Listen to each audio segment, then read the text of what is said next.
Ya, señorita. Cuénteme, ¿qué leyó? Sobre la naturaleza y la sociedad. ¿De qué se, Igual de qué se trataba el texto? A ver, cuénteme. tenía, o sea, se trataba en varias cosas en lo general, sobre los tipos de conducta, las leyes de conducta, las leyes de la naturaleza, las normas de conducta, los principios de casualidad, de Ya. imputación. ¿De qué? Sí, necesito que desenfoque su cara porque no tiene enfocada su cara. Un poquito Ahí, más arriba. No, más arribita. yo, Más arriba de la cámara. ¿Está con el celular? sí, Un poquito más arriba. La vemos en la mitad. así, No. ¿Usted no se ve? sí, yo sí me veo completa. Estamos viendo desde la nariz para abajo. Qué raro. Ahí, Ahí, ahí. Cuénteme. ya. De qué tema le gustaría hablar? Un poco. ¿Qué entendió? Sobre las normas de conducta. Ya, a ver, ¿qué son las normas de conducta? ¿De qué se trata? A ver, se trata como lo que uno tiene que estar haciendo. Por ejemplo, no sé, usted en estos minutos me está pidiendo que yo le responda algo y es como una norma de conducta a la vez, porque yo como soy su alumna tengo que responderse. Algo así entendí yo. Lo que pasa, entonces, pero usted, por ejemplo, responde en este caso a las preguntas que yo le hago porque, ¿qué pasaría si usted no responde? A Por la ejemplo, usted vez me dice, no "No, profe, no voy a responder. ¿Cuál sería estaría la, mal. cuál sería la sanción? Una sanción sería como el uno o el 2. Claro. Entonces, en ese caso, fíjese que esto que usted está identificando como norma de conducta, en definitiva, tiene una sanción. Entonces, la pregunta es, ¿las normas de conducta tienen una sanción?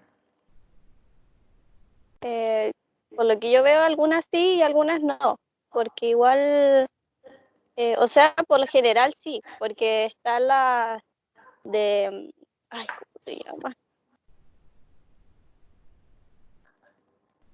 Me perdí un poco. ¿Cómo? Están las normas de moral personal y moral social. ¿Norma conducta y norma moral es lo mismo? No, Entonces, es que, ¿cómo no es que las normas de morales están divididas en tres, si no me equivoco. sí, pero usted me dijo, esto va para todos jóvenes, ¿eh? Uno, como académico, pregunta lo que ustedes van diciendo. Fíjese que la señorita Patricia partió, quiere hablar de norma de conducta. Cuando voy a hablar al tema de norma de conducta, hablo de las normas morales. Entonces son ustedes los que no ensayan las respuestas. Tienen siempre ensayar qué voy a decir en cada respuesta. Porque uno le va preguntando al alumno en base a lo que el alumno va diciendo. Entonces, ella me dice, vamos a hablar de norma de conducta, ahora va a hablar de normas morales. Me clasifican normas morales cuando el tema era norma de conducta, fijado por ella misma. Entonces, señorita, volvamos al tema norma de conducta. Ya, es que me puse un poquito nerviosa. Tiene que estar tranquila, señorita. Si aquí estamos todos para equivocarnos. Esa es la idea de que estemos aprendiendo, que nos equivoquemos. O sea, las normas entonces definitorias y las técnicas tienen más que ver con las normas de conducta, ¿no? Si yo le dijera, señorita, defíname norma de conducta, ¿qué me diría usted? Eh, es lo que le hice anteriormente, que, ¿cómo se llama? Son las normas que uno tiene que estar cumpliendo a diario por un superior. Las normas que cumple a diario por un bien superior, algo así dijo. Sí, Ya. usted se levante en la mañana y se duche, ¿eso es una norma de conducta? No sé si es un poco, pero tiene como otro nombre. Como algo personal igual. Deme ejemplos de normas de conducta. Y que le digo anteriormente, como el que usted me está pidiendo que yo le responda una pregunta y si yo al momento de responderla mal tengo una sanción, como también puedo tener algo bueno de la respuesta. ¿Las normas de conducta son obligatorias? No le escucho un poquito mal. Si las normas de conducta son obligatorias. Sí, yo creo que sí, igual. Porque al no cumplirla, igual voy a tener una sanción con respecto a eso.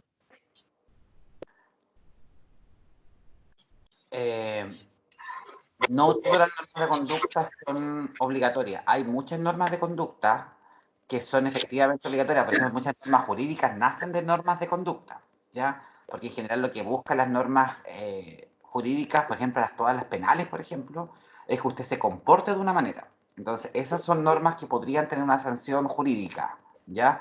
Hay normas de conducta que no tienen ningún tipo de sanción, que se van, por ejemplo, si usted y yo vamos por la calle y yo la encuentro, hola, ¿cómo está, profe? Por la norma de conducta, por ejemplo, en ese caso, que usted me salude a mí, es una norma tampoco que tendría ningún tipo de sanción. Pero también es una norma de conducta, ¿ya? Ya, Ya, señorita, la dejamos hasta aquí. Es importante, señorita Patricia, y para todos, que tienen que siempre, cuando uno hace una pregunta de un concepto o de una materia, por ejemplo, en este caso fue norma de conducta, uno siempre tiene que decir en todo lo que es, qué es lo que es, o sea, dar un concepto, una definición, y luego decir su característica y tener un ejemplo. Eso es básico para una respuesta o para una interrogación real, ¿ya? ya, profe. Le vamos a poner un 3.8 Ya. o a punto. 3.8. Vamos, siguiente. Daniel Casanga, ¿está?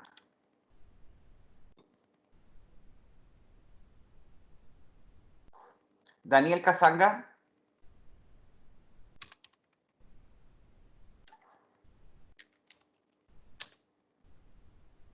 Vamos ahora a Javier Cortés. Ok. Hola, ¿me ¿Está? escucha? Sí, don Javier, ¿cómo está? Bien, bien, ¿usted? Bien, vamos al mismo tema. Ya. Si yo le tuviera que decir a usted, defíname norma de conducta, ¿qué me diría? Le podría decir que hay 6 tipos de normas de conducta. Lo podría describir y dar un ejemplo. Sería importante sí que me dé una definición. O sea, hay 6 tipos de norma de conducta, sí, hay 6 tipos de norma de conducta. O Pero sea, tenemos yo entiendo por lo que pude estudiar, la norma fundamental, o sea que la diferencia fundamental entre norma y derecho es que una es sancionada por la ley y otra es juzgada por la sociedad, que el derecho es sancionado por la ley y una norma es juzgada por la sociedad, por una norma. la norma de conducta dada por la sociedad. Sí, es juzgada por la sociedad, O sea, pueden existir normas de conducta que no tengan sanción, ¿cierto? ¿cierto? Jurídica. Sí. Ya. Dijo que habían 6 tipos de normas de conducta. Dime alguna. La primera son las definitorias, Ya, cuénteme, dígame de eso. son las que establecen las reglas del juego, por así decirlo. O sea, por ejemplo, si yo voy a jugar un juego de ajedrez, yo tengo que dar por hecho que las blancas parten primero y determinado movimiento de las piezas también.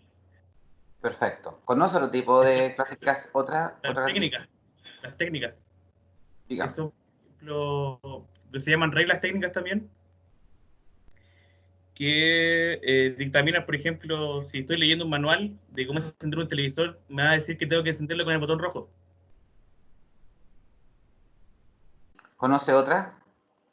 Las ideales, que son como espero que se comporte un determinado individuo. Por ejemplo, si ¿Cuál es la percepción que se tiene de la sociedad de que es un buen marido o sea una buena madre o un buen profesional? Perfecto. Hasta ahí nomás, ¿ya? Ya, 5-5. gracias. Valentina Cuadros.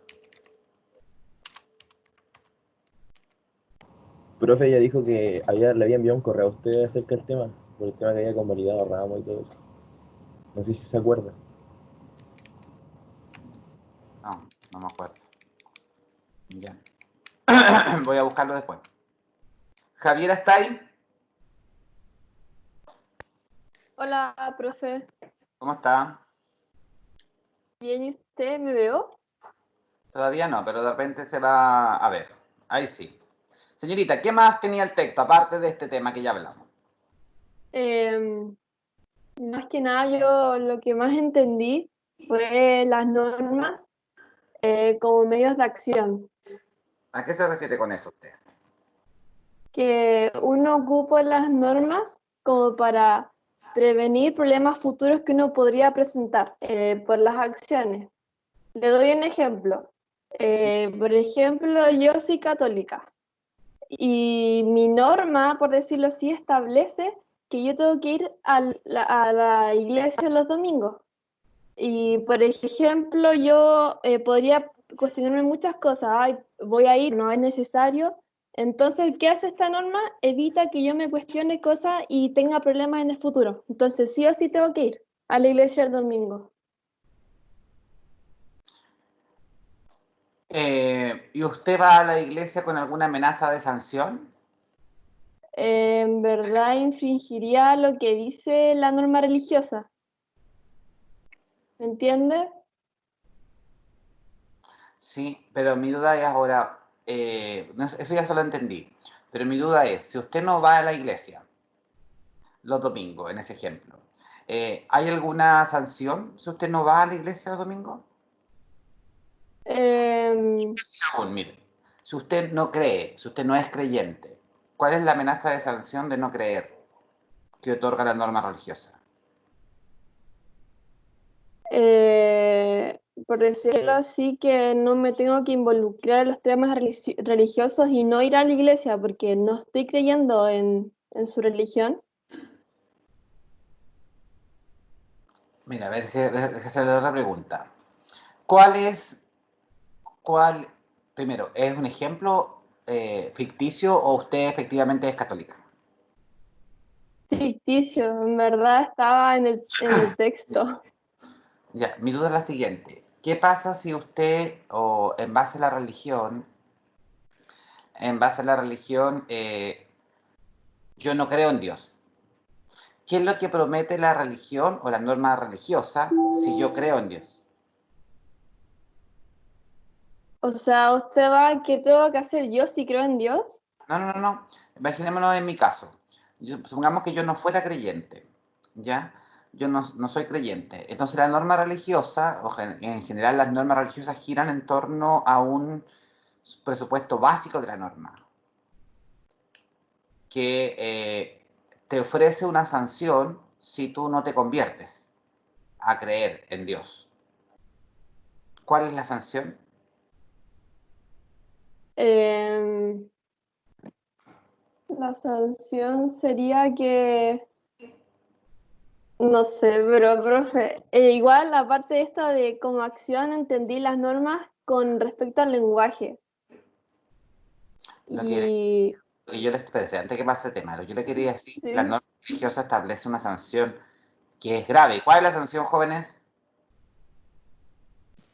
La salvación de mi alma, por ejemplo, no voy a llegar al cielo. Ir al infierno. La salvación eterna. sí, sí, Exacto, o sea, las normas religiosas giran en torno a esa sanción. O te conviertes o te vas al infierno, no tienes la salvación eterna. ¿Ya? Ahora ya. vamos, continúe. Que, por ejemplo, uno al día a día tiene muchos tipos de lenguaje los que puede usar. Por ejemplo, estaría el interrogatorio, el expresivo, el prescriptivo, y las normas y las prescripciones con respecto al lenguaje usan un tipo directivo. Por decirlo así, Yo lo que quiero tratar cuando estoy hablando, por ejemplo, en tono directivo, es que quiero que mi interlocutor haga una acción que yo quiero que él ejerza. Exacto. Eso Exacto. fue lo que entendí. Y las normas, por ejemplo, cuando dicen que son directivas o ¿qué entiende usted eso? Que la norma lo que busca es que el sujeto haga qué. Hago una acción que yo quiero que él haga. Sí, exacto. Ya, señorita, le dejamos hasta aquí. Un 5. Gracias. Y vamos ahora con Felipe Gómez. ¿Está? Sí, sí, estoy. Al tiro pongo la cámara. ¿Cómo está, joven? ¿Bien? ¿Y usted, profesor? Bien, bien. Qué bueno. Gracias. Espérame, déjame buscar. ¿Me Joven, veo? espérese que no lo estoy viendo. Sí, se ve. Ya, perfecto. Hablemos sobre las leyes de la naturaleza. Ya. ¿Qué le digo? ¿Le explico? Cuénteme. Bueno, las leyes de la naturaleza son algo que no tiene que ver tanto con el hombre, que vienen de antes del hombre, que son fuera de la sociedad. ¿Ya? Estas son leyes que estaban desde antes del hombre y que no se pueden cambiar. Como, Son... ¿Cómo? como demos un ejemplo de una.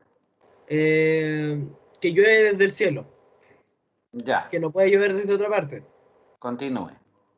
¿Qué otra cosa le puedo explicar? Que estas leyes no se pueden cambiar, el hombre no tiene injerencia en ellas. Se Y no hablaba, sabría. se hablaba un poquito en el texto que a veces se confundía las leyes de la naturaleza y las normas. Ya, o sea, es que existen Hay diferentes tipos de normas. Y se pueden hablar de confundir las normas de la naturaleza con las... O sea, las leyes de la naturaleza con las normas podría ser tal vez lo más social, como podría ser el ejemplo más básico, que es el de yo voy por la calle y veo a mi vecino si lo saludo o no, porque esa es una norma que no tiene como un efecto fuerte, sino tal vez que le caiga mal al vecino, pero no tiene una norma o sea, un castigo sobre eso. ¿Es correcto decir leyes de la naturaleza o es correcto decir normas de la naturaleza? Según yo, sería leyes de la naturaleza. Ya, ¿y por qué según usted sería ley y no norma? O sea, ley, por lo que yo creo, no sé si está bien o no, pero por lo que yo creo sería ley porque no se puede cambiar.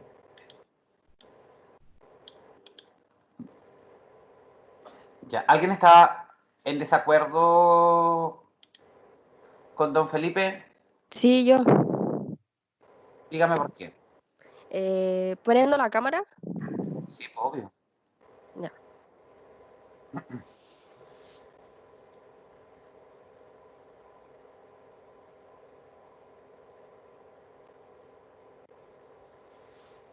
¿Me veo? Todavía no, pero cuénteme, ¿por qué usted está en desacuerdo? Porque las leyes de naturaleza es lo que es un modelo que nosotros sabemos lo que es bueno y malo. Entonces, en base a eso, después pasamos a las normas de conducta, que es lo que debe. Ya, pero él cuando don Felipe nos dice que es correcto decir más ley de la naturaleza que norma de la naturaleza, ¿usted comparte ese concepto? Ah, sí, sí, pero la definición era distinta. Sí, perfecto. Ya. Ya, déjenme, espérenme. ¿Cómo se llama usted? Felipe Gómez. Un Felipe 5. Gómez. Y usted era Padilla. Sí, Un 5, Cilinda. Y profe, terminamos. pero después no me va a preguntar. No, pues ya le pregunté. Ah, ya. Valentina. No, a ver, aquí abajo. Terminamos con José Manuel. No, así ya le pregunté. No, José Manuel Sola, ¿está? El profe parece que él se iba a tomar el año. O sea, Sí, profe, él va a congelar, parece. eso mismo, eso mismo. Ya. Entonces terminamos con Nicolás Vargas.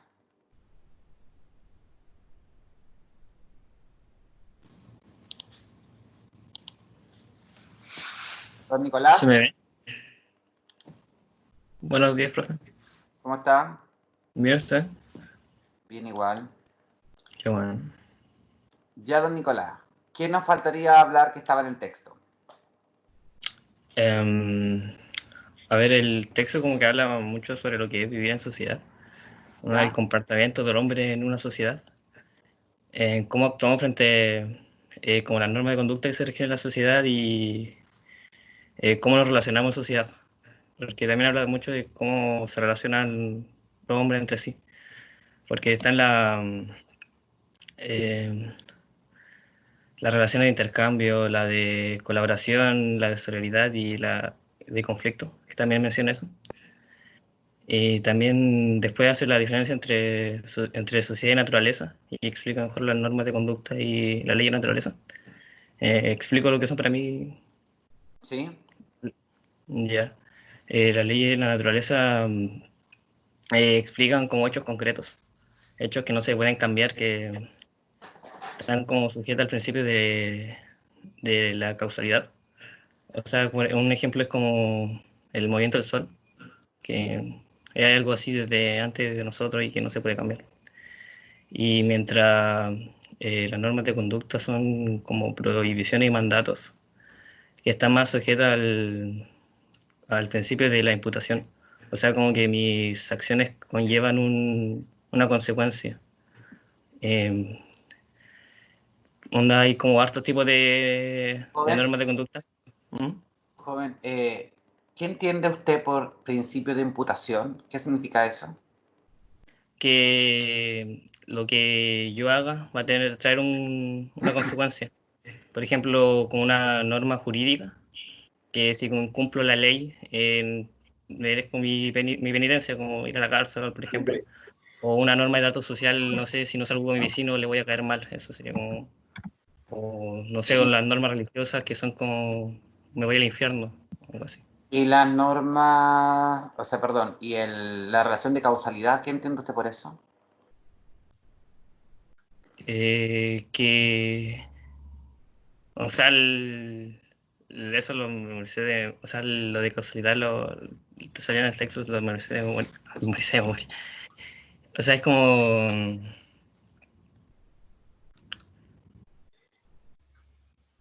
Si yo le digo algo como relación causa-efecto, ¿qué entiende usted por eso? claro, eso, es como que las acciones traen un efecto, o sea, lo que se haga va a traer un efecto.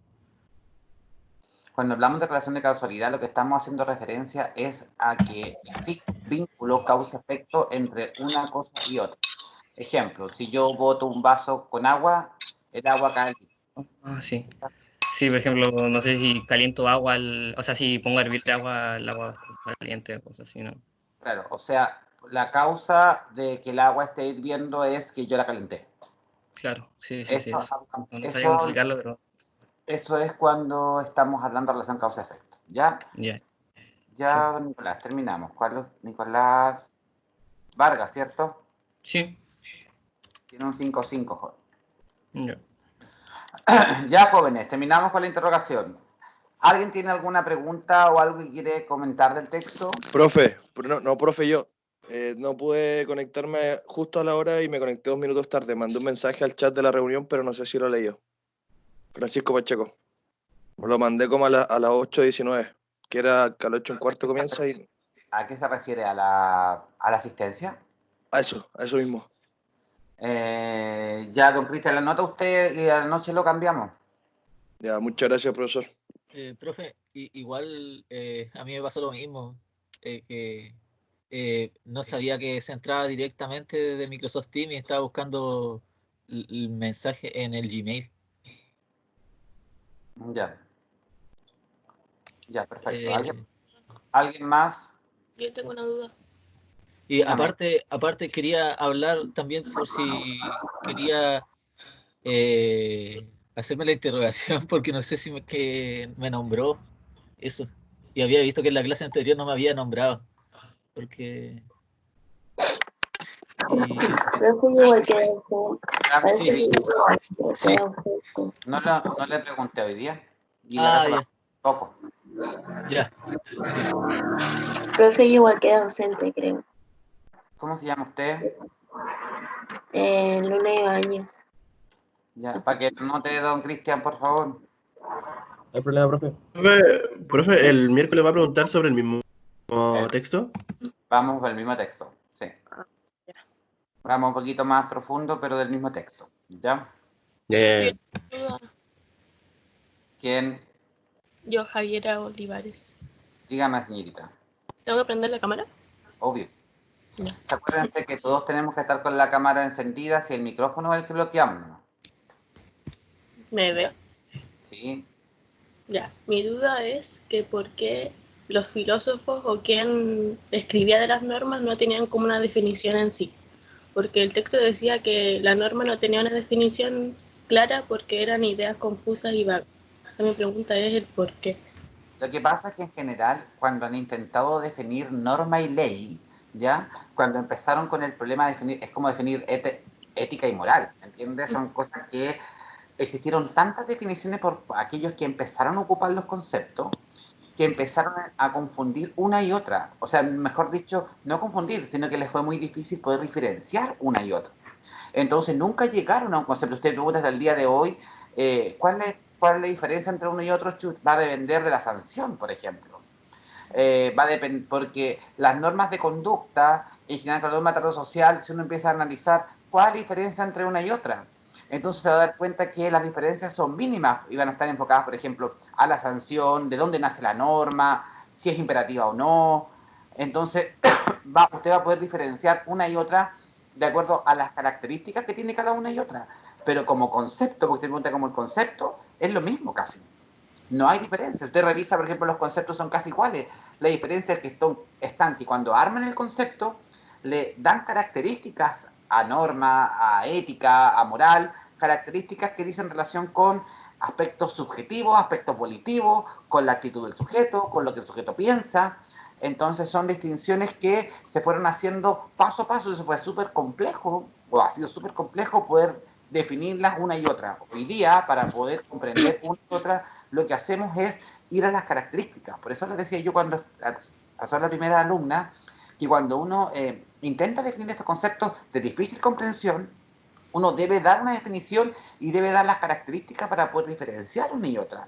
Ejemplo, cuando terminemos de estudiar este tema, es importante que nosotros podamos hacer en nuestro cuaderno un cuadrito que diga, la norma de conducta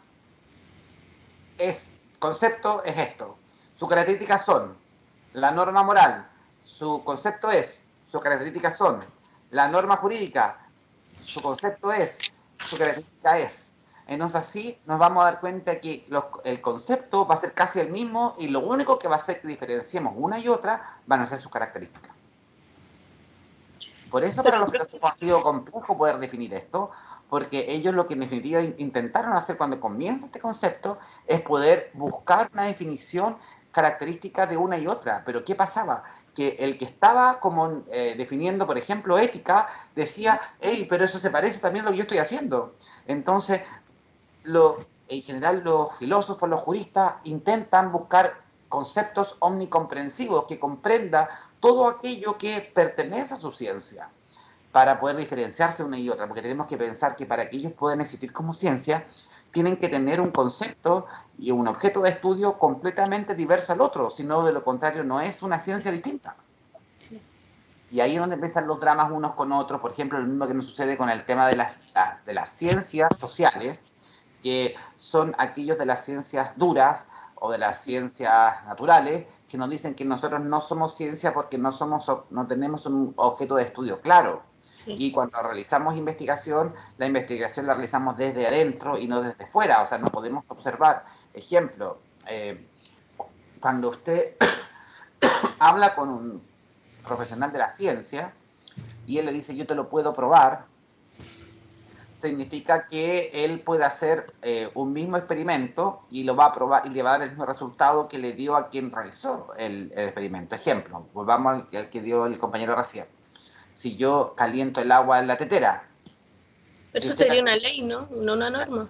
si usted calienta el agua en la tetera en su casa, va a pasar lo mismo que el agua en mi casa. Sí. En cambio, en las ciencias sociales, todas las investigaciones y todo radica en interpretaciones en base al objeto de estudio. Profe, quería hacer una consulta, porque eso es como lo de que habla en el texto de la dualidad crítica.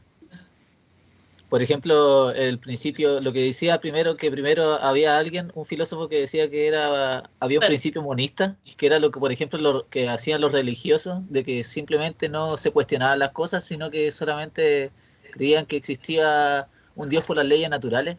Entonces viene otro filósofo y lo refuta, diciendo que ese es un monista y es un principio monista ignorante, que le llama así a los que piensan así, porque no se cuestionan las cosas. Entonces viene otro y lo refuta al mismo filósofo que estaba diciendo y dice que para avanzar en una solución a las cosas tiene que haber una dualidad crítica, que es la evolución del principio monista ignorante. Entonces, es Popper, ¿no? Sí, eso viene después, desde así como los sofistas antiguos, que hacen así como la primera forma, que es como para complementar una sociedad, de que separan las normas naturales de las normas de la sociedad, que son como las normas de las personas, para poder relacionarse entre sí. Exacto, don Franco. Puede activar su Pero micrófono. uno Estamos viendo. ya, como que no, uno no se, ¿cuál sea? Como esa, para poder las normas naturales diferenciarlas de las normas personales y de las normas de trato social. Entonces de ahí los sofistas eran como los primeros académicos que hacían eso en ese tiempo, en Grecia. Pero uno puede hacer eso, lo que hizo ese filósofo por ejemplo, a mí no me parece mucho lo que habla Popper sobre la dualidad crítica. O sea, a mí me parece que podría evolucionar de alguna manera de una forma monista. Entonces, yo podría tener otro punto de vista. A pesar de que escapa del objeto de esta clase, primero respondo a su pregunta. O sea, claramente usted puede tener otro punto de vista. Lo importante es, de acuerdo a la visión de Popper, o de acuerdo a la visión en general de la crítica que está haciendo Popper, él le va a decir, usted puede tener otra visión de vista, el punto de vista monista, pero tiene que probarme que en definitiva lo que usted está diciendo sigue siendo científico, ¿ya? Popper es un positivista neto, ¿ya? Si usted me pregunta a mí, debe ser el sujeto que más aportó a la crítica a la ciencia, ¿ya? Junto con Thomas Kuhn, ¿ya? Fueron los que realmente hicieron las críticas a la ciencia cuando empiezan las ciencias sociales a intentar armarse como ciencia, ¿ya? Popper establece, por ejemplo, criterios de cómo hacer investigaciones que son bastante buenos a la hora de poder, porque él es completamente positivista. O sea, tenemos que probar, si tú dices que algo lo puede hacer, lo podemos probar. Él es positivista, es que eso es lo que intento explicarles, que es como algo positivista, pero igual, por ejemplo, las críticas son negativas, pero él dice que las críticas es la única forma para mejorar un tema. Entonces, igual difiere un poco de eso, porque él dice que es la única forma, y la crítica es negativa. Lo que pasa es que Popper, hay una cosa que el texto no trata. Popper viene históricamente hablando en un momento histórico después de Thomas Kuhn, ¿ya? Thomas Kuhn es un sujeto que escribió un texto que se llama La estructura de las revoluciones científicas, ¿ya? En ese texto, esto escapa al curso, pero igual les voy a explicar, ¿ya? En ese texto, Thomas Kuhn dice que el conocimiento científico se da de cierta manera. Dice que para que se produzca un conocimiento nuevo, se pasa de un estado 1 a un estado 2, a través de ciertas etapas, ¿ya? Él dice que, y él estableció esta forma de proceder al conocimiento científico a través de un concepto que él llamó paradigma, ¿ya? La primera vez que ocupamos, que es un tema que se ocupa bastante en ciencias sociales, que para que ustedes lo entiendan, el concepto de paradigma es como un concepto de verdad, ¿ya? Podríamos atribuirlo a verdad o a hipótesis verdadera, según palabras de Kuhn, ¿ya? Ejemplo, en el transcurso de la historia se pensó que la Tierra era plana, ¿ya? Entonces Thomas Kuhn dice que el paradigma en ese momento es paradigma 1, por así llamarlo, Tierra plana. Entonces toda la comunidad científica funciona en torno a ese paradigma o a esa verdad establecida que es Tierra plana. Luego de eso viene una etapa o varias etapas en que algunos científicos empiezan a cuestionar la idea de que si realmente será así que la ciencia, que la Tierra es plana o no. Entonces viene algo que se llama la crisis del paradigma, en donde empiezan algunos investigadores a decir, saben que la Tierra no es plana, por esta y estas razones. Entonces él realiza su publicación, realiza su investigación y transmite su conocimiento a través de esta crisis paradigma. Y nace, luego que la comunidad científica se pone de acuerdo, un nuevo paradigma, que es el paradigma 2. La Tierra no era plana, era redonda. Y así señala Thomas Kuhn que se va a producir esta idea de conocimiento científico, y un paradigma tras otro, tras otro, tras otro. Por ejemplo, en el caso de las ciencias sociales, en el tema de investigación criminal, por ejemplo, al que yo me dedico, siempre la ciencia forense ha dado una forma de poder conocer o establecer una forma de poder investigar. Y luego nace un nuevo paradigma de cómo se debe realizar este tipo de investigación. Y cuando la comunidad científica se pone de acuerdo que sí, que esa es la forma, queda ese como paradigma 2. Y luego viene nuevamente esta crisis del paradigma, se produce esta revolución científica, por eso se llama la estructura de revolución científica, porque la revolución científica se produce cuando nace este nuevo paradigma y la comunidad científica se empieza a dar cuenta que en definitiva hay que cambiar el paradigma anterior. Entonces ahí cuando se empieza a hacer esa idea o planteamiento de Thomas Kuhn, que tiene detractores importantes, ¿ya? Popper empieza a señalar que la forma de poder producir este conocimiento científico tiene que ser completamente objetivado. Entonces, apoyando un poco la teoría de Thomas Kuhn, por eso dice que las cosas deben ser verificables. Y ahí, por ejemplo, establece Popper la teoría de la falsación, porque él dice que las hipótesis, para poder descartar una hipótesis de otra, no es necesario analizar una hipótesis por otra, sino lo que hay que buscar es la hipótesis falsa. Por ejemplo, todas las aves son ovíparas, que significa que todas las aves nacen de huevo, ¿ya? Entonces, él dice, en vez de analizar para que una investigación social podamos realmente comprobar la hipótesis o no, lo que hay que hacer, dice él, es buscar la tesis contraria. O sea, buscar la ave que no nazca de huevo. Porque si me pongo a analizar a todas las aves que existen en el mundo, no voy a terminar jamás. Entonces la pregunta, dice él, a la hora de investigar debe ser al revés. ¿Cuál es la ave que no nace de huevo? Y así falso la respuesta. Y si no encuentro, la hipótesis verdadera. Pero ellos son completamente positivistas y él intenta positivizar un poco más la idea de cómo se produce la revolución científica. ¿Ya? Hay detractores de Thomas Kuhn, de donde nacen estas ideas, que señalan en general, por ejemplo, los que pertenecen a la teología, porque recordemos que la teología, que se dice ser ciencia, ¿ya?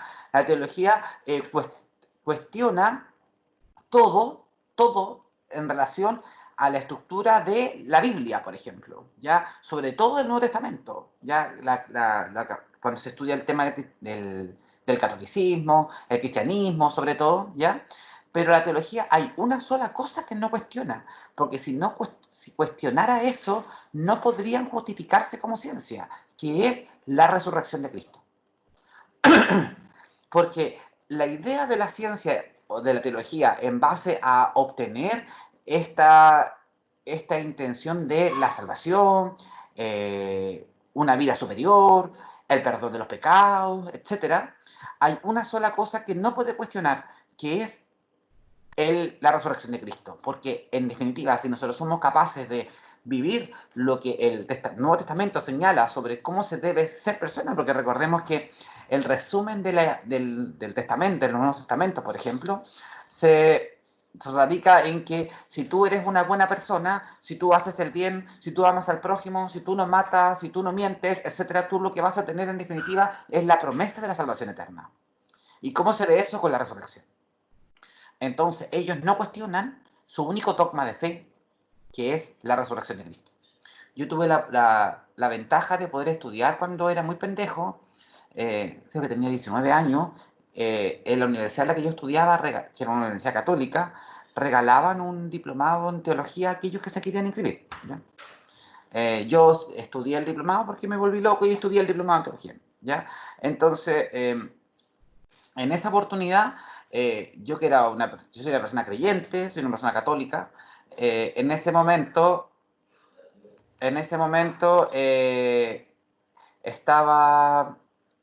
me cuestionaba todo lo que yo tenía como creencia, como de fe. Cristo no caminó por el agua, Cristo no multiplicó los panes, etcétera, etcétera. Entonces explicaba desde el punto de vista histórico qué significaba en la Biblia el momento en que, por ejemplo, Cristo multiplicó los panes. ¿Qué significaban los panes? ¿Qué significaba caminar por el agua? Entonces, de acuerdo al contexto histórico que se daba en el momento. Entonces, señalaban cómo a través de estas fábulas iban intentando demostrar que en definitiva, si uno hacía lo que el cristianismo señalaba, podías tener la salvación eterna. Porque en definitiva el concepto detrás del concepto, el concepto científico de la teología es en definitiva convertirte en una mejor persona. Si nosotros realmente, si usted analiza un texto que lleva más de 2000 años, mantiene y sigue estando vigente hasta el día de hoy. O sea, soluciona cosas hasta el día de hoy, ¿ya? Porque se pone en situaciones que afectan en general o han afectado al mundo desde que el mundo existe. Entonces, ¿pero qué hacen y qué no cuestionan? El tema de la resurrección de Cristo. Entonces, es un tema que ellos no discutían. No se Por discutía. ejemplo, había filósofos igual, por ejemplo, que hablaba ahí que habían algunos que no creían en Dios y que no lo cuestionaban porque no sabían cómo cuando llegaban a eso Lo que y pasa es como que que quedaban en la nada. no lo pueden Y cuestionar. había otro que sí lo cuestionaba y decía que se sentía como en tinieblas y que prefería no hablar de eso Suspendía porque juicio. no se sentía No lo con Dios. no lo puede cuestionar desde el punto de vista teleológico porque no es parte de la teología. Tú no puedes cuestionar algo del que no crees. Porque el dogma de fe, o sea, aquella cosa que es incuestionable, ya es la resurrección de Cristo. Entonces, si Ya, no crees, no puedes pero por pertenecer. ejemplo, un creyente que no es creyente en la religión, por ejemplo, para mi punto de vista, también es creyente. O sea, alguien agnóstico para mí también es creyente. Por ejemplo, si yo pienso algo así y pienso, por ejemplo, que todas las personas que no creen, en el fondo sí creen en Dios porque oran sin darse cuenta. Por ejemplo, Sí, pero, porque pero desde el punto de vista científico, lo que estamos hablando ahí, una persona agnóstica no puede ser ciencia desde el punto de vista teológico, porque es importante hacer ciencia desde el punto de vista teológico creyendo su planteamiento básico. Y el planteamiento básico es que si tú te comportas de acuerdo a como la Biblia señale, vas a tener la resurrección, vas a tener la vida eterna. Entonces, como estamos hablando de ciencia ahora, porque yo comparto su opinión, pero estamos hablando de ciencia ahora. Usted no puede hacer un sí, planteamiento científico si no es parte del presupuesto básico de la ciencia, que en este caso el dogma de fe, o sea, aquella cosa incuestionable, esta cosa como que se hierve el agua si la calienta, es la ¿no? resurrección de Cristo. Ya. O sea, eso es lo incuestionable. Pero, Es por una, ejemplo, sí, po. Por ejemplo, yo he leído que, por ejemplo, orar es pedir algo o dar las gracias, ¿entiendes? Entonces, para mí, Dios no es alguien así como Cristo, sino que es como lo que pasa toda la materia en sí. Joven, es que nos vamos a desviar del tema completamente, ¿ya? Porque yo le podría hablar ¿No? incluso de lo que sostienen los masones, por ejemplo, que es otra religión que piensa completamente diverso, que también comparto algunas ideas, pero nos Sí, po. escapamos un poco a la idea del objeto del curso. Pero lo importante es que, de acuerdo al planteamiento del texto, es que en el caso de la teología, para poder hacer ciencia, tenemos que ser parte de la ciencia. Y para ser parte de la ciencia, debo creer que Cristo resucitó. O sea, para hacer ciencia, sí o sí tengo que creer en Dios. No, para hacer ciencia teológica. Ciencia teológica. Sí. Ah, ya. Si no, no Y si puedes no, no puedo involucrarme de ninguna manera. ser teólogo, no. Mm, No puede ya. ser un agnóstico que desarme la religión, ¿se entiende? Ah, ya. Sí, Haciendo ciencia, no, no puede, porque tiene que creer en su dogma básico, en su dogma de fe. ya. Eso es lo que quería saber. Ya, gracias. Bueno, jóvenes, vamos ahora a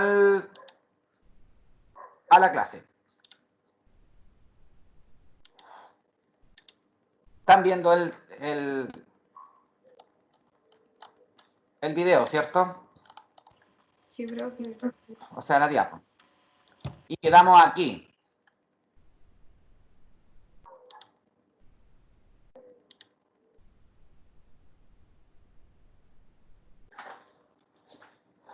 ¿Qué es el derecho positivo?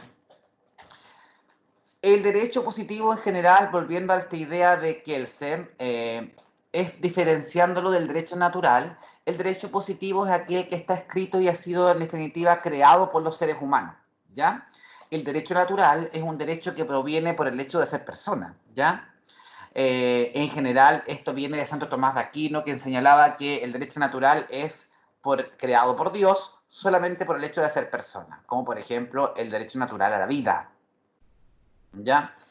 Sin perjuicio de ello, Kelsen, que es positivista, señalaba que efectivamente si existe un derecho natural como el derecho natural de la vida, se puede solamente ejercer porque el derecho positivo lo consagra. Nadie podría reclamar el derecho natural a la vida si es que el derecho positivo no lo ha consagrado en una norma positiva. ¿Ya? Entonces, esta es una discusión que han tenido los positivistas y los justnaturalistas de los inicios del derecho, ¿ya? Pero es una discusión que, en definitiva, el planteamiento de Kelsen es completamente real. O sea, si existiera el derecho a la vida, si existe el derecho a la vida como derecho natural, como derecho inherente a ser persona, inherente a la persona humana, no tiene ninguna, si alguien mata a otro, ¿cómo reclamamos después el derecho a la vida si una norma jurídica o una norma positiva no ha señalado que se debe proteger la vida? ¿Ya? Entonces el derecho positivo es este conjunto de reglas, de conductas creadas, en este caso por el legislador, ¿ya? Para poder mantener esta como con un valor de justicia, ¿ya?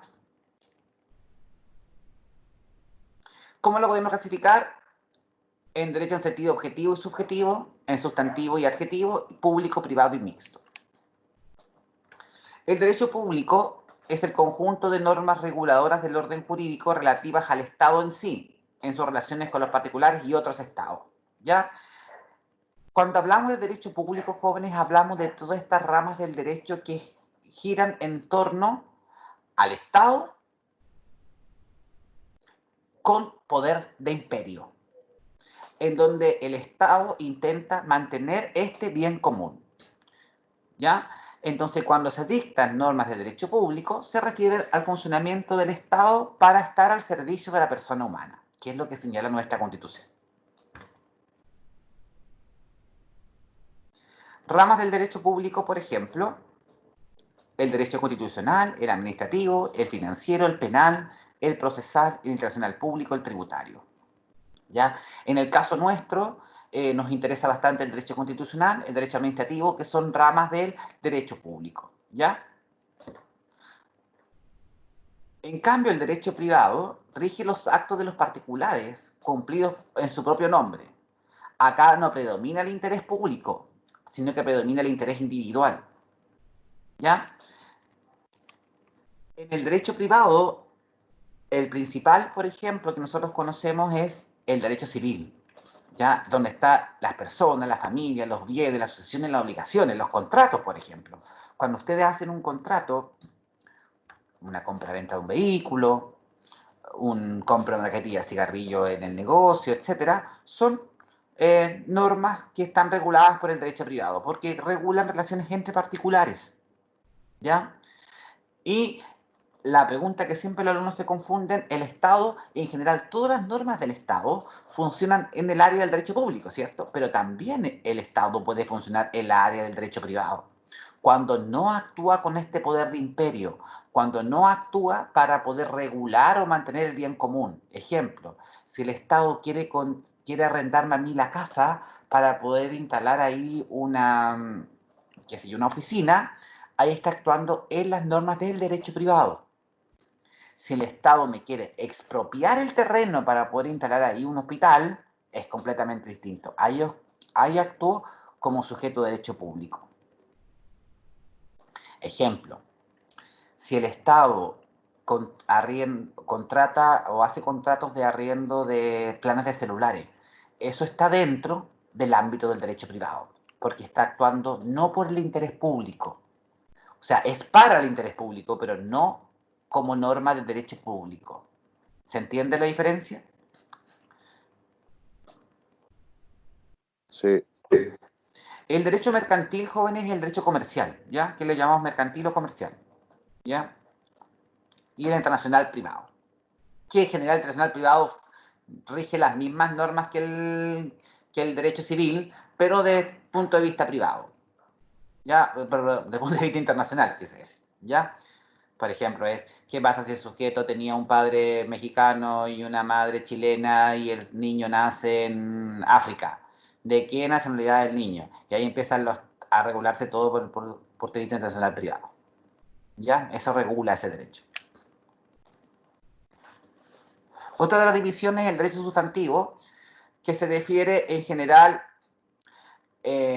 a las normas, ¿ya? El derecho sustantivo es la ley, ¿ya? En donde está el derecho mercantil, el civil, el penal, el constitucional, etc. O sea, es la norma escrita, ¿ya? En cambio, el derecho adjetivo son los instrumentos jurídicos para ejercitar el derecho sustantivo, ¿ya? Ejemplo, en este caso principalmente se da el derecho procesal, porque el derecho procesal establece la forma en que se puede ejercitar el derecho sustantivo.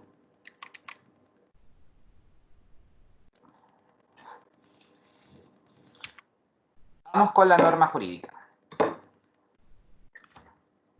La norma jurídica equivale a una regla de conducta, ¿ya?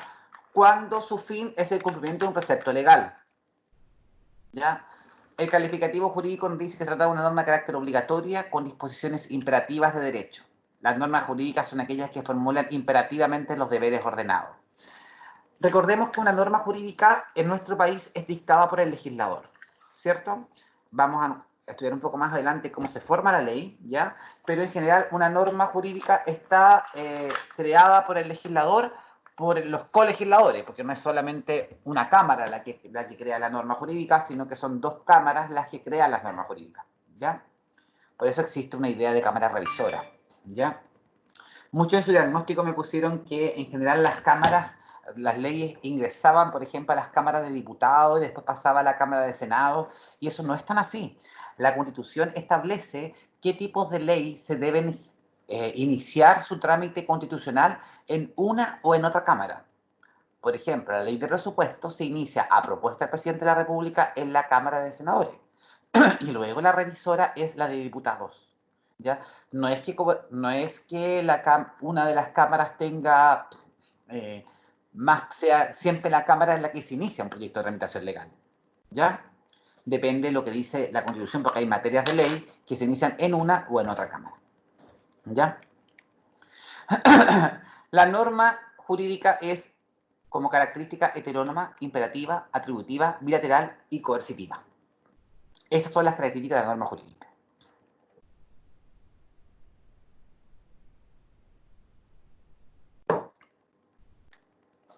¿Qué significa que sea atributiva? Es la facultad que da la norma a una persona u organismo competente para que pueda señalar, imputar, culpar o fijar algo como competencia para otro. O sea, en este caso se atribuye una facultad para que pueda imputar, culpar o fijar como competencia para otro. La atributividad de la norma, que está acá, ¿ya? Significa que se le entrega a alguien la posibilidad de crear esta norma para poder culpar, imputar o señalar qué es lo que se debe realizar. En general, las normas son generales, abstractas, de legitimidad y permanencia. ¿Significa esto qué cosa? Las normas jurídicas en general son generales, no están creadas para casos particulares. Por ejemplo, todos podemos realizar una compraventa. Todos podemos hacer un contrato de un arriendo de un vehículo. No hay normas en general que se dicten jurídicas que sean para personas en particular, sino que son generales, ¿ya? Cuando hablamos que son abstractas, las normas no establecen casos concretos, ¿ya? Establecen situaciones hipotéticas, ¿ya? Hay una excepción, ¿ya? Cuando se otorga la nacionalidad por gracia, ¿ya? Esas normas tienen nombre y apellido. Ejemplo, a Horacio de la Peña, cuando estaba el boom de los tenistas, él es argentino, y a él se le otorgó la nacionalidad por gracia, por ley. ¿Ya? Entonces, en ese caso, esa no es una norma general ni abstracta, porque tenía nombre y apellido, y estaba destinada a una sola persona. Cuando hablamos que también debe ser legítima, se refiere a qué cosa? Que para poder ser válida, tiene que haber sido creada de acuerdo a cómo la misma Constitución, en este caso, establece que se debe crear una ley. O sea, tiene requisitos de validez. Permanencia. Significa que la ley en general está creada para permanecer en el tiempo. No tenemos que decir con esto que la ley es eterna, ¿ya? Porque la ley puede ser modificada, como ustedes bien lo saben, de manera si los legisladores están de acuerdo, ¿ya?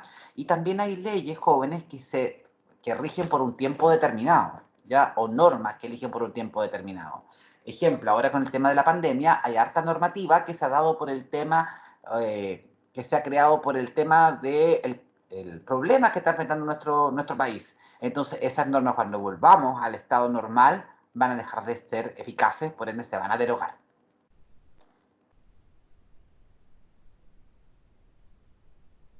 ¿Cómo las clasificamos? Eterna, así que va muy directamente con los rojitos, ¿ya? Desde el punto de vista del sistema al que pertenecen, nacional y extranjera. Eso es fácil, ¿cierto? Hay normas que son nacionales y hay normas que son extranjeras. Desde el punto de vista de su fuente, hay unas que son creadas por órganos especiales, que es el Poder Legislativo, otras por la costumbre, que se llama el derecho consuetudinario, y por la actividad de ciertos tribunales de justicia, que se le llama derecho jurisprudencial. Las normas jurídicas en Chile, las que tienen validez, que a nosotros nos interesa, son las que son creadas por los órganos especiales, por el Poder Legislativo, ¿ya? Sin perjuicio de ello, la costumbre en muchos casos constituye derecho cuando la ley se remite a ella, ¿ya? En algunas oportunidades, por ejemplo, la ley dice, y será regulado por la costumbre del lugar. Significa que en ese caso, que la costumbre va a ser fuente del derecho. De lo contrario, solamente va a ser la ley. Y en el caso de la actividad de los tribunales cuando están llamados por ley a resolver los conflictos jurídicos entre partes, ¿ya? Entonces, cuando el tribunal emite una resolución que se llama sentencia, ¿ya? Los juristas le llaman a eso jurisprudencia, ¿ya? Y la sentencia, entonces, en este caso, resuelve el conflicto jurídico que existe entre dos personas y en ese caso también sería una norma jurídica que resuelve un conflicto jurídico entre ambas partes, o sea, que solo se aplica a ellos, ¿ya? Pero, desde mi humilde opinión, no es correcto decir que la jurisprudencia o la sentencia de los tribunales son normas jurídicas. Pero, ¿por qué creo que no? Porque yo creo que el concepto de norma jurídica debe ser completamente estricto a aquel que está arreglado por quien está llamado por nuestra Constitución a crear la ley. Aquellos que critican lo que yo estoy diciendo señalan en general que es correcto decir norma jurídica a la sentencia de los tribunales de justicia, porque las sentencias de los tribunales de justicia tienen poder de imperio. O sea, significa que te obligan a hacer algo y si no lo haces, lo puedes hacer cumplir forzosamente, ¿ya? Entonces, por ende, igual se siente que esta sentencia del tribunal podría también ser una norma jurídica. Profe, Sí. no entendí qué era el derecho consuetudinario. Se refiere al derecho de la costumbre. Mire, en Estados Unidos, por ejemplo, o en el Reino Unido o Inglaterra, ellos tienen pocas normas, no hay tantas normas como acá, ¿ya? Y se basan en base a lo que han hecho en otra oportunidad. Lo que nosotros llamamos en derecho, el derecho consuetudinario, el derecho basado en la costumbre. ¿Usted ha visto alguna vez alguna película de juicio gringa? Y se da cuenta que de repente ellos dicen, cuando están en el juicio, sí, señoría, de acuerdo al caso Juanito con Juanita, la Corte resolvió, entonces tiene valor de ley lo que los tribunales han dicho en otra oportunidad. Se basan en cuanto a la costumbre constitucionaria. Eso, según el derecho constitucionario, hay que tener igualdad ante la ley. Yo le voy a contar un caso para que lo logre entender. Cuando yo recién inicié mi profesión, nos tocó, yo trabajaba en un estudio jurídico que es bastante grande, ¿ya? Y el que era mi jefe en esa oportunidad, él era como San Expedito, ¿me entiendes? Todo el mundo llegaba a él, le ayudaba, a mucha gente no le cobraba. Bueno, tenía las lucas para poder hacer eso, ¿me entiendes? Tenernos trabajando ahí y no cobrar. Entonces, en una oportunidad llegaron llegó una señora que habían 3 personas detenidas, ¿ya? Estas personas eran travestis, ¿ya? Y habían sido detenidas por estar ejerciendo, al parecer, según lo que ella informa en esa reunión, por estar ejerciendo la prostitución en la calle, en una ciudad. Esto fue en Talca, ¿ya? Entonces, nosotros presentamos un recurso, ¿ya? Que lo iba a conocer la Corte de Apelaciones de Talca, y cada una de las personas fueron imputadas de manera separada, no juntos, ¿ya? Entonces, nos cayó cada una de las causas en una sala distinta de la Corte. Entonces, la clienta A, la clienta B y la cliente C cayeron en la sala 1, 2 y 3, por así llamarlo. ¿Ya? Entonces una se vio un día y otras 2 se vieron el otro día. En la causa en que me tocó alegar a mí, ¿ya? La persona que era mi clienta A, ¿ya? Quedó en libertad. Inmediatamente, ¿ya? En la caso de clienta B, mismos hechos, mismas normas aplicables, solamente había diferentes jueces y diferentes días, porque uno fue un día y otro fue el otro. En la clienta B no se dio lugar a la solicitud que nosotros planteamos. Con los mismos fundamentos, el mismo escrito, las mismas normas, el mismo hecho. Y en el caso de la clienta C, que me tocó también alegarlo a mí, tampoco se dio lugar a la situación. Entonces usted pregunta, del punto de vista de justicia material, ¿ya? ¿Es justo que por los mismos hechos, las mismas normas, los mismos abogados, el mismo escrito, cambie completamente la resolución del tribunal? En el derecho constitucionario, si nosotros hubiéramos estado en Estados Unidos, hubiéramos dicho que el día de ayer se resolvió por esta Corte, porque no interesa quiénes son los jueces, no interesa la institución, por esta Corte que esta persona merecía la libertad. Entonces, usted debe respetar lo que este tribunal ha dicho. Y en el derecho constitucionario se habría respetado esa decisión. O sea, significa que habrían salido todas en libertad. En nuestro derecho se privilegia el derecho positivo, la norma. Entonces, la jurisprudencia o la costumbre jurisprudencial solamente es referencial, ¿ya? O sea, usted le puede decir, el día de ayer sí, pero en definitiva el juez está llamado a interpretar y a aplicar la norma como él la quiere interpretar. No tiene una obligación. En cambio, en el derecho constitucionario tiene la obligación de respetar la costumbre jurídica. ¿Se entendió? Sí, gracias. Desde el punto de la validez del espacio de la norma, pueden estar vigentes en todo el territorio del Estado o en una parte del mismo, que sería una norma local. Ejemplo, la zona franca, ¿cierto? Hay zonas en nuestro país en que se privilegia o se intenta privilegiar el comercio en donde no hay impuestos. Entonces, es una validez espacial.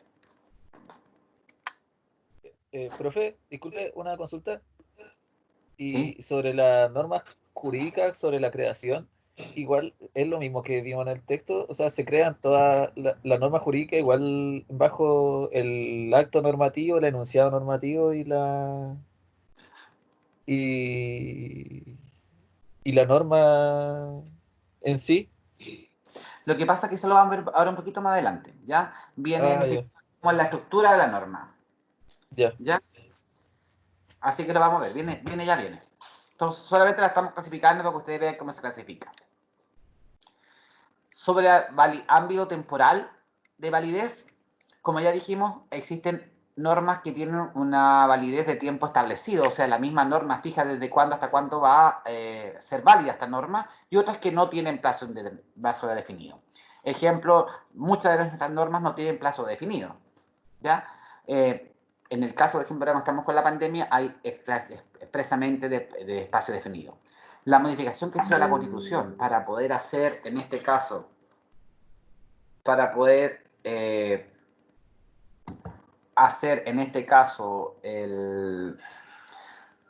todos los tratamientos que ha hecho el Estado para poder tener recursos, tienen validez por el tiempo en que dura la pandemia. Desde el punto de vista de su ámbito de material de validez, están las de derecho público y las de derecho privado. Desde el punto de vista de su ámbito personal, genérica o individualizadora, que eso ya lo vimos, que la que era genérica y la que era individual. Desde el punto de vista de su jerarquía, encontramos las normas constitucionales, las normas ordinarias, las normas reglamentarias y las normas individualizadoras. Vamos a ver esto con más detalle, ¿ya? Desde el punto de vista de su cualidad, están las positivas y las negativas. Positivas es lo mismo que decir que permisiva, y negativa, prohíbe. Ejemplo de norma permisiva, el poder realizar un contrato, ¿cierto? Negativa, no puedes robar.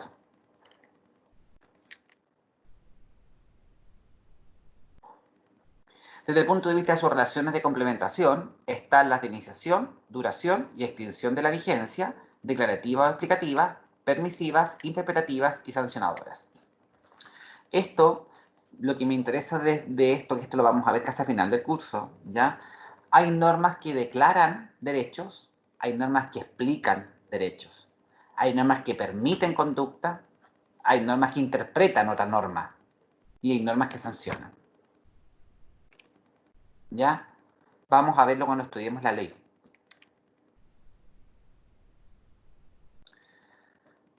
También están las taxativas y dispositivas. Taxativas enumeran claramente qué es lo que se puede o no se puede hacer, y dispositivas disponen derechos. ¿Cómo se origina la creación de la norma originaria y derivativa? La originaria la crea el poder constituyente, ¿ya? Por eso, por ejemplo, ahora con lo que se estaba haciendo con la idea de la asamblea constituyente, lo que se buscaba en definitiva, esa era una creación originaria de la norma, ¿ya? O sea, buscar la manera correcta de poder crear por el poder constituyente la creación originaria de la norma. La única norma que existe con creación originaria es la del poder constituyente. Todas las demás son derivativas. ¿Por qué? Porque la norma que crea la validez de la norma es la norma superior. En este caso, en nuestro país, es la Constitución. Entonces, la norma originaria es solamente, o la creación originaria, la que da el poder constituyente, o sea, el que crea la Constitución. Porque la creación de todas las demás normas nacen como fuente de la Constitución. Entonces, todas las demás son derivativas.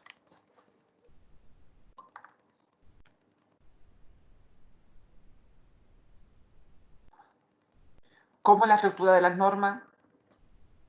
Describen en general la situación en la que se encuentra una persona, la conducta que debe observar, la violación de la conducta que debió observar o la sanción o consecuencia favorable por la infracción de la conducta debida. Esto es más o menos la estructura, jóvenes, que debería tener una norma, ¿ya? No todas, no siempre las tiene todas, ¿ya? Pero esto es en general lo que mantiene una norma jurídica. ¿Cuál es la situación en que se encuentra una persona? Puede ser una hipótesis, otra hipótesis puede ser una conducta que debe observar esa persona. Otra cosa que puede tener la norma es una violación de la conducta que debe observar o la sanción o consecuencia desfavorable para la infracción de la conducta debida.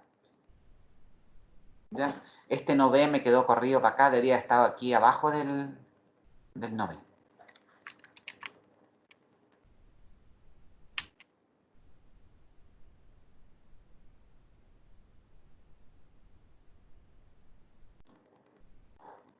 Según Kelsen, nuestro ordenamiento jurídico ya tiene una base y una cúspide, ¿ya?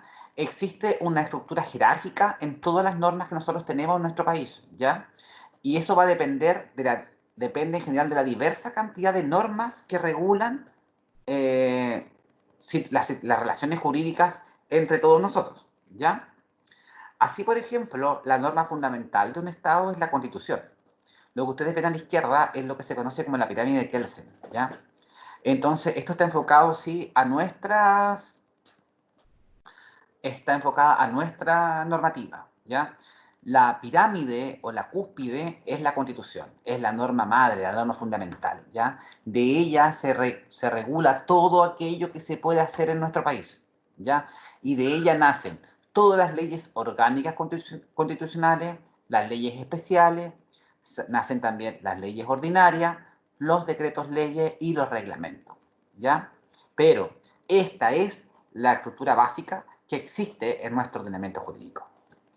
Vamos a ver nosotros cuando estudiemos la ley, en definitiva, cada una de ellas, cómo son, qué tienen, se fijan en la unidad siguiente, incluso ustedes ya tienen puesta ahí la Constitución, para que después vayamos revisando un poco cómo son las normas, ¿ya?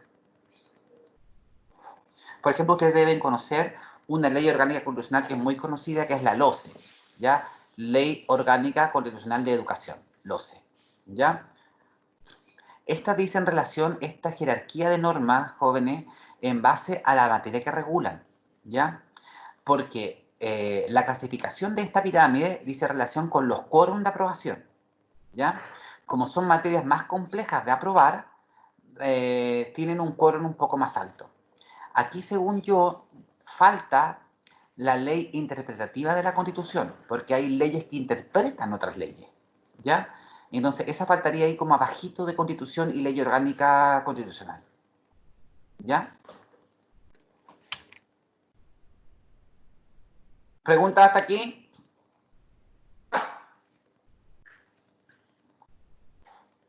No, profe. No, profe.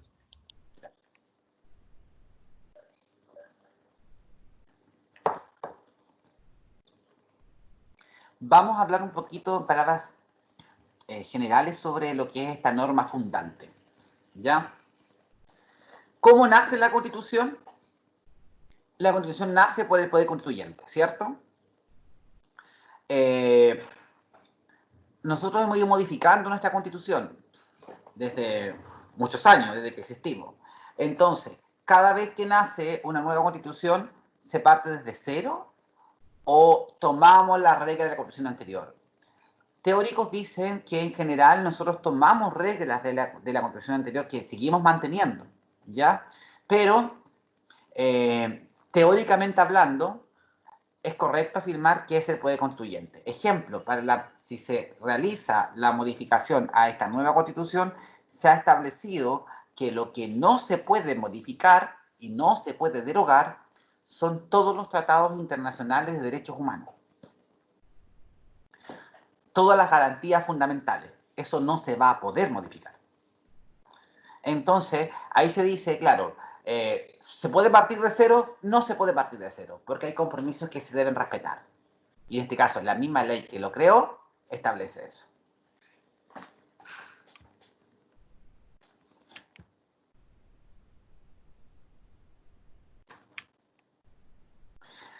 Kelsen entonces supone que el grado superior del derecho positivo es la Constitución, ¿cierto? Entendida que su función esencial es la de designar los órganos encargados de la creación de normas generales y determinar el contenido de citar las leyes futuras al prescribir o prohibir tal o cual contenido.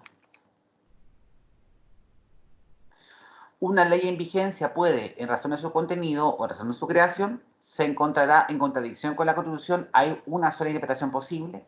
Es necesario admitir que la Constitución reconoce no solo la ley constitucional, sino también las orgánicas constitucionales, las interpretativas, ahí está. ¿Ya? ¿Qué interesa con esto? Si en algún momento hay alguna norma que está dictada de acuerdo a la Constitución que dice cómo se deben crear las normas y sobre las materias en que se puede crear las normas, porque nuestra Constitución dice son materias de ley y ahí se señala cuáles son las cosas que se puede legislar. ¿Ya? Si en alguna oportunidad, después de haber creado una norma, hay una interpretación que es contraria a los principios constitucionales, no se debe tomar en razón aquella que parezca ser contraria a la Constitución. ¿Por qué? Porque la norma que fija las bases de cómo debe ser una ley es la propia Constitución. Por eso existe en Chile un organismo que se llama Tribunal Constitucional que revisa que todas las normas que son dictadas por nuestros legisladores sean de acuerdo a lo que la Constitución establece como norma fundamental. ¿Sí? Profe, pero igual hay veces en que sucede lo contrario al final, Sí, que no se respeta. muchas veces. Por ejemplo, el tema de que los condominios prohíben a animales a veces, perros y todo eso, y prácticamente obligan al dueño a abandonar a su mascota, cosa que también es como ilegal. Va en contra de la ley Cholito. Lo que pasa es que ahí la pregunta va, ¿cuál es el bien común?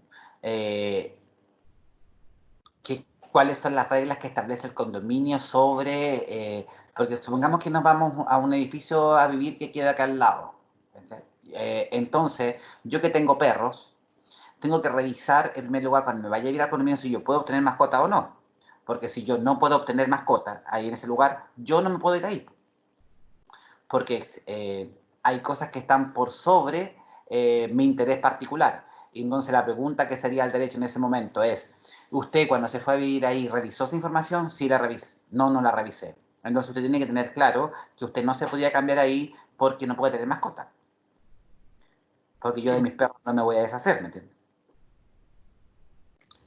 Entonces, y si estoy ya viviendo ahí y alguien me quiere regalar una mascota, yo quiero comprar una mascota, lo que yo debo preguntar es, ¿puedo aquí tener una mascota? No, ya hay una ley que conozco desde antes, positiva, un reglamento que establece que ahí no puedo tener mascota. ¿Ya? Cuando digo que hay, porque eso no es una norma constitucional, claramente no lo es. De que existen normas constitucionales, existen claramente normas constitucionales, pero en este caso, el ejemplo que usted da no es una norma constitucional. Hay situaciones que se dan en la vida diaria que parecen ser inconstitucionales. Ejemplo, que son más específicos, sí, pero si usted revisara en el proceso penal, por ejemplo, cuando se realiza la audiencia de preparación de juicio oral y se le descarta prueba a la defensa, ¿ya? O sea que la defensa no puede aportar el vaso como prueba, él no puede apelar de esa decisión. O sea, la decisión de ese juez fue la decisión final.